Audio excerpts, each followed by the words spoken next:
Hello friends, मेरे channel पे आपका स्वागत है। आज हम लोग बात करने वाले हैं एक बुक 80,000 आवर्स की। इसे बेंजामिन टॉड ने लिखा है। इस बुक को शुरू इसके की पॉइंट्स को बताने से पहले मैं ये बताती हूँ कि ये बुक मुझे मैं क्यों इसे बना रही हूँ समरी, और मुझे ये क्यों मिली। एक्चुअली ये हुआ कि एक दिन मैं ऐसे ही एक ब्लॉग पढ़ रही थी, एंड उस ब्लॉग पे उन्होंने ऐसा लिखा हुआ था कि हम आपको एक फ्री बुक देंगे।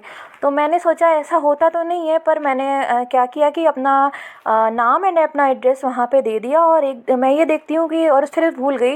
एंड 1 मंथ बाद मेरे घर पे ये बुक आ गई। एंड ये बुक जो थी ये लंदन से आई हुई थी, एंड इतनी दूर से मेरे घर में आई हुई थी। तो मुझे मुझे लगा कि थोड़ा सा मुझे काफ़ी हैप्पीनेस भी हुई, और मैंने फिर इसे रख दिया। लेकिन फिर उससे मैंने थोड़े दिनों बाद ये सोचा कि कि मुझे एक फ्री में बुक मिली है, और पहली बार मुझे फ्री में एक बुक मिली थी। तो मैंने सोचा ठीक है, मैं टाइम निकाल के इसको थोड़ा थोड़ा पढ़ लेती हूँ।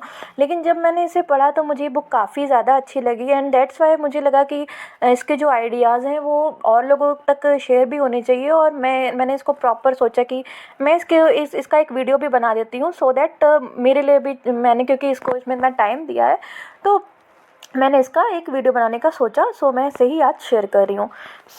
बेसिकली इनका ये आइडिया है कि 80,000 आवर्स, इस बुक का क्यों नाम है ऐसा, क्योंकि इन्होंने एक रिसर्च की है जिसके अनुसार एक व्यक्ति जो है वो अपने जीवन में लगभग 80,000 घंटे अपने कैरियर को देता है। मतलब क्योंकि उसका अगर हम इस तरह, इनके अनुसार एक व्यक्ति का जीवन काल में 40 साल तक के लिए लगभग काम करता है, और उसमें अगर उसको टोटल मिलाएं तो उसके 80,000 घंटे जीवन के जो होते हैं वो उसके करियर में जाते हैं। इसलिए career is very very important decision of life. मतलब ऐसा नहीं है कि हमें करियर कुछ भी चुन लिया और कैसे भी चुन लिया। तो इसीलिए इनका जो पूरा आइडिया है कि लोग एक सही करियर को चुन सकें, और और खुश रह सकें। बेसिकली अगर आप किसी जगह पर अपने 80,000 घंटे लगा रहे हैं तो एक तरह से आप अपने जीवन का बहुत बड़ा हिस्सा लगा रहे हैं। और अगर आप उस जगह से सेटिस्फाई नहीं है, उस जगह से खुश नहीं है, तो ऐसा समझ लीजिए कि आपका जीवन लगभग लगभग बर्बाद ही हो जाएगा। तो वैसे भी कहा जाता है कि लाइफ में 2 ही इम्पॉर्टेंट डिसीज़न होते हैं। पहला एक आपकी शादी का, एंड दूसरा आप कौन सा करियर चुन रहे हैं, दूसरा आपका नौकरी या करियर। तो अगर ये दोनों चीज़ें आपकी अच्छी हैं तो आप खुश रहने वाले हैं, और अगर आप ये दोनों चीज़ें नहीं अच्छी हुई तो थोड़ा सा आप, मतलब आपका जीवन जो है वो ख़राब चला जाएगा, ऐसा मानते हैं। तो इसलिए एक बहुत ही मुझे ऐसा लगा कि एक इम्पॉर्टेंट विषय है, इम्पॉर्टेंट चीज़ है कि कौन सा करियर चुने, कैसे क्या चुने। और अगर हमने चुन भी लिया है, ऑलरेडी चुन लिया है, तो हम एक क्लैरिटी के साथ आगे बढ़ पाएँ जीवन में। क्योंकि कई बार होता है कि हम कुछ चीज़ों को ऐसे ही चुन लेते हैं, रैंडम चुन लेते हैं, और फिर हम शायद कहते हैं कि भाई हमें मोटिवेशन नहीं आ रहा है, या मतलब मान लीजिए हमने तैयारी शुरू करी और हम कहने लगते हैं कि अरे हमें मोटिवेशन नहीं आ रहा है, या कोई अगर हम फेल हो गए तो दुखी होकर बैठ गए। तो कहीं ना कहीं वो क्लैरिटी की कमी है जिसकी वजह से हमारी पढ़ाई बाधित होती है। बेसिकली इसमें अभी तक जो इनका आइडिया था ये था कि अभी तक अगर हम करियर चुनते हैं, जो करियर की एडवाइस दी जाती है वो 2 आधार पर होती है। पहला तो लोग बोलते हैं कि भाई अगर बहुत अच्छा पैसा आ रहा है तो वो करियर अच्छा है, बहुत बढ़िया पैसे वाला करियर चुन लेना चाहिए जहाँ आपको ज़्यादा पैसा आता है। तो ये बोलते हैं कि ये एडवाइस सही नहीं है, और अब तो वास्तव में ऐसा देखा जाता है। तो अभी रिसेंट टाइम में एक नई एडवाइस देखते हैं कि फॉलो योर पैशन। लेकिन यहाँ पर ये जो ऑथर हैं इसको भी मना करते हैं कि ये भी एक सही एडवाइस नहीं है। बेसिकली इन्होंने रिसर्च की है, ऐसा नहीं कि ये पूरी बुक का सबसे अच्छी बात ये है कि काफ़ी सारी चीज़ें इनकी रिसर्च बेस्ड हैं, और इनका ये पूरी बुक है ये रिसर्च बेस्ड बुक है। ऐसा नहीं है कि इन्होंने ये अपने मन से लिख दिया है या कुछ ऐसा बता रहे हैं जो कि सिर्फ मोटिवेशन के लिए बता रहे हैं, बिल्कुल भी नहीं। चीज़ों को वेल रिसर्च करके किया है। जैसे कि इन्होंने ये बताया कि मनी जो होता है ना, ऐसा नहीं कि मनी बिल्कुल भी आपको खुशी नहीं देता है। मनी आपको खुशी देगा, लेकिन एक लिमिट तक देगा। अगर आपकी बेसिक फैसिलिटीज़ पूरी हो जाती हैं तो उसके बाद आपका जो ग्राफ होता है ना वो सीधा चलने जाता है, फ्लैट जाता है, वो आपकी खुशी बढ़ती नहीं है शुरुआत में। हालांकि मतलब मैं पूरी चीज़ें यहाँ नहीं बता सकती, इन्होंने प्रॉपर ग्राफ बना के दिखाया है कि आपका शुरुआत में जो होता है वो तो आपका ग्राफ ऐसे जाता है, लेकिन जैसे जैसे आपकी इनकम बढ़ती जाती है आपका जो हैप्पीनेस होता है वो ऐसे चला जाता है। यानी आपकी जो मतलब हैप्पीनेस का लेवल है वो बढ़ता नहीं है जैसे जैसे आपकी मनी में बढ़ोतरी होती है। शुरुआत में डेफिनेटली यस, यानी कोई व्यक्ति है जो बिल्कुल जिसको बहुत ज़्यादा बेसिक नीड्स की ही ज़रूरत मतलब पूरी नहीं हो पा रही है, तो डेफ़िनेटली उसके लिए मनी ज़रूरी है, बट एक लिमिट के बाद मनी उतना रोल हैप्पीनेस में प्ले नहीं करता है।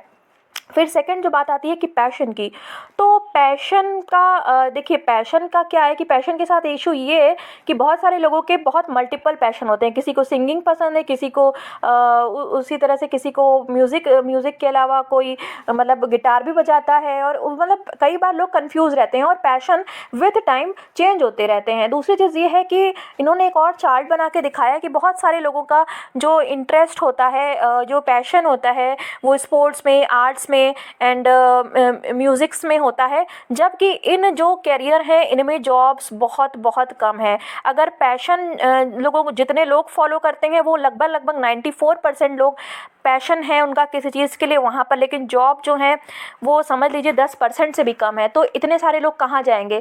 इसीलिए आप देखते हैं कि अगर आप बॉलीवुड की बात करें तो हमें सिर्फ 10-15 नाम है जो बहुत ज़्यादा सक्सेसफुल देखते हैं, लेकिन उसके पीछे लाखों हज़ारों लोगों की करोड़ों लोग, हज़ारों लाखों लोगों की ऐसी भीड़ है जिनके कभी सपने पूरे नहीं हुए, जो अपने पैशन के पीछे मुंबई गए थे लेकिन वो बहुत ही स्ट्रगलिंग लाइफ को जी रहे हैं, उनके बारे में कोई बात नहीं करता है। सो इसलिए ये पैशन को फॉलो करने वाला जो आइडिया है उसको भी ये बहुत ज़्यादा अच्छा नहीं बताते हैं। और एक और ये बात बोलते हैं कि पैशन, अगर मान लीजिए कि जो व्यक्ति बहुत सफल भी हो गया, most successful people who followed their passion, वो भी जो है वो खुश नहीं है। मतलब एक लिमिट के बाद अगर ये चीज़ आपने भी देखी होगी कि कितने बड़े बड़े नामी सितारे होते हैं, कई बार हम देखते हैं कि उनके जीवन में डिप्रेशन की वो बात करते हैं या खुल के अब डिप्रेशन जैसी बीमारियों के बारे में बात करते हैं, कई बार आत्महत्या भी सामने आते हैं मामले। तो ये कहीं ना कहीं दिखाता है कि जिन्होंने अपने पैशन को फॉलो किया और सक्सेसफुल हो भी गए, वो लोग भी एक्चुअल में खुश नहीं हैं। तो इसलिए ये कुछ इनका जो रिसर्च बेस्ड फाइंडिंग है वो ये बताते हैं कि ऐसा है कि एक ऐसी जो जॉब होती है जो इनके हिसाब से एक बेस्ट करियर होता है, उसके कुछ क्राइटेरियाज़ हैं जो कि इस प्रकार हैं। पहला है कि वो इंगेजिंग होना चाहिए। इंगेजिंग का मतलब है कि आपको उस काम में फ़्लो आना चाहिए, आपको वो काम अपनी तरफ अट्रैक्ट करना चाहिए। मतलब आप जब आप उस काम को करते हैं तो उसके जो बेसिक डिटेल्स हैं उसमें आप इतना खो जाते हैं कि आपको पूरी दुनिया का जो है वो पता नहीं चलता है, और इस कॉन्सेप्ट को फ़्लो कहते हैं। फ़्लो का मतलब ये होता है कि आपको वो काम बहुत ज़्यादा इंगेज करता है, आप उसमें अपने आपका जो मेंटल जो स्टेटस है, वो मेंटल जो जितना भी मतलब मेंटल लेवल पे आप उस काम में इंगेज हो पाते हैं, आप उसके साथ जुड़ पाते हैं। तो पहला क्राइटेरिया है कि आपका वो काम इंगेजिंग होना चाहिए, आपके लिए वो मेंटली स्टिमुलस देने वाला काम होना चाहिए। सेकंड जो क्राइटेरिया इन्होंने बताया है कि उस काम में से लोगों की हेल्प होती हो। मतलब हो सकता है कि आपका काम बहुत इंगेजिंग हो, आपको मज़ा भी आ रहा है, बट इन द एंड उस काम से किसी की हेल्प ही नहीं होती है। हेल्प का क्राइटेरिया इनका जो है ये आया है मार्टिन सेलिगमैन नाम के एक साइकोलॉजिस्ट हैं जिन्होंने हैप्पीनेस पे काफ़ी ज़्यादा रिसर्च की है। तो उन्होंने ये पाया अपनी रिसर्च में कि जो भी लोग दूसरों की मदद करते हैं वो रिलेटिवली ज़्यादा खुश रहते हैं जो कि लोग सेल्फिश तरीके से जीते हैं। तो इसलिए कि ऐसा भी काम, जो भी आप काम करो, उस काम से दूसरे व्यक्ति की मदद होनी चाहिए। तो ये हेल्प का क्राइटेरिया यहाँ पे आया है।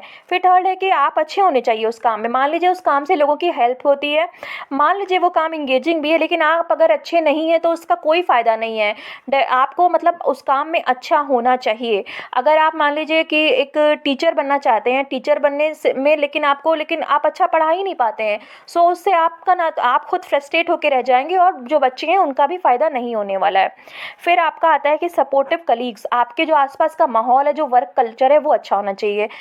मैं एक पर्सनल एक्सपीरियंस से मैं बोलूँ कि मैंने अभी इस साल में एक जगह पे कुछ काम किया था, एक बड़ी कंपनी थी, तो एडटेक कंपनी थी। तो वहाँ पे काम जब मैंने किया तो वहाँ के जो कलीग्स थे, जो एक मतलब काम सही था, बट जो कलीग थी मेरी एक, वो काफ़ी ज़्यादा रूडली बात करती थी। तो मुझे वो चीज़ एक उस एक्सपीरियंस में मुझे बाकी सारे एक्सपीरियंस मेरे लिए नकारात्मक हो गए, और उनका इस तरह से मुझसे रूडली बात करना मतलब मैं उसको भूल गई, और उस तरह से वो रूडली जो बात करती थी वो चीज़ मुझे बहुत ज़्यादा डिस्टर्ब करने लगी थी। तो ये चीज़ें ऐसे होती हैं। फिर लैक्स मेजर नेगेटिव्स, मतलब कि आपको कोई भी काम में मतलब वो चीज़ के कोई बहुत ज़्यादा नेगेटिव नहीं होना चाहिए। जैसे अगर आप उस चीज़ को कर रहे हो तो ऐसा नहीं होना चाहिए कि वहाँ पे अगर आप बहुत ज़्यादा टाइम लगा रहे हो जाने के लिए, बहुत ज़्यादा अगर उसमें अगर आपको 2 ही घंटे आपके रास्ते में ही निकल जा रहे हैं, तो वो भी एक बड़ा मेजर नेगेटिव होना चाहिए। सेकंड है कि पर्सनल फिट होना चाहिए, आपकी जो पर्सनैलिटी होती है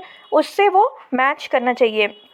तो ये कुछ क्राइटेरिया थे जो कि आप एक बेस्ट जॉब में पा सकते हैं।